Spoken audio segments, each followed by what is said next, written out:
चलिए आज बात करते हैं कम्युनिकेबल डिजीज के बारे में। कम्युनिकेबल डिजीज होता क्या है, यानी कि इन्फेक्शियस डिजीज जो जल, वायु या फूड के द्वारा आपके एक पर्सन टू दूसरे पर्सन में ट्रांसफर होता है। तो इसका मुख्य कारण क्या क्या है? या तो बैक्टीरियल हो सकता है, या वायरस हो सकता है, या फंगस हो सकता है। बैक्टीरियल जैसे कि ट्यूबरक्लोसिस, टाइफाइड, वायरस जैसे कोविड-19 जो आई थी, इन्फ्लुएंजा, हेपेटाइटिस, और फंगल जैसे रिंगवर्म, एंड पैरासिटिक इन्फेक्शन जैसे कि मलेरिया और एमोबियासिस देखा जाता है। तो कम्युनिकेबल डिजीज होता कैसे है, ये कैसे ट्रांसफर होता है, इसके बारे में बात करते हैं।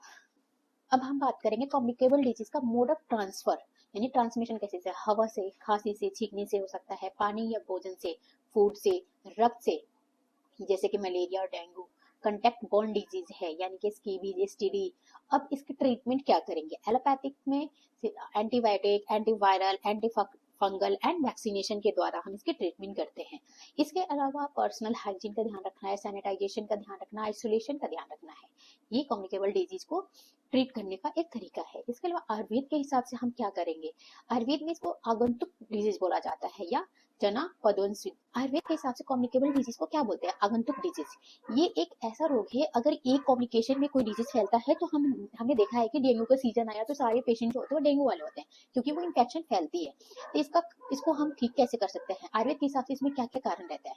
जैसे कि वायु, जल, इसके दूषित होने से, देश यानी कि हमारा इन्वायरमेंट दूषित होने से, वैसे काल, सीजन यानी कि जो सीजन चल रहा है इसकी वजह से, लो इम्यूनिटी की वजह से, ये कुछ कारण देखा जाता है। इसकी वजह से कम्युनिकेबल डिजीज जो है वो स्प्रेड होती है काफी तेजी से। इसको रोकने का क्या तरीका है? अपने वातावरण को सही करिए, जल, अन्न, हवा, इन चीजों को जितना पॉल्यूशन कम कर सकते हैं करिए। इसको इन्फेक्शन स्प्रेड होने से रोकने के लिए जितना आप कर सकते हैं वो करिए। अब हम बात करते हैं कि आयुर्वेद के हिसाब से इसका क्या ट्रीटमेंट है और कैसे हम प्रिवेंट कर सकते हैं। तो अपनी इम्यूनिटी को बढ़ाने के लिए जैसे घृत लीजिए, च्यवनप्राश लीजिए, अश्वगंधा, तुलसी, हल्दी, ऐसी चीजें लीजिए। दोष को अब आपको पता चल गया, वातज है, पित्तज है, कफज है। अब कम्युनिकेबल डिजीज में ये डायग्नोस करके उसके बाद आप पंचकर्मा कराइए, धूमपान कराइए, नस्या कराइए और शरीर की शुद्धि करिए। इससे आपको काफी बेनिफिट मिलेगा।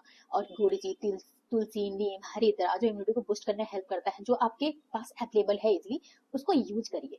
एंड फ्यूमिगेट कराइए ताकि इन्फेक्शन जो है वो कम फैले। लो, हरिद्रा, गुगुल और नीम, इन सबको धूप बना के, इन सबको इकट्ठे करके धूप बना के आप घर में धूप कीजिए, आसपास धूप कीजिए, जिससे कि इन्फेक्शन जो है वो कंट्रोल हो जाए।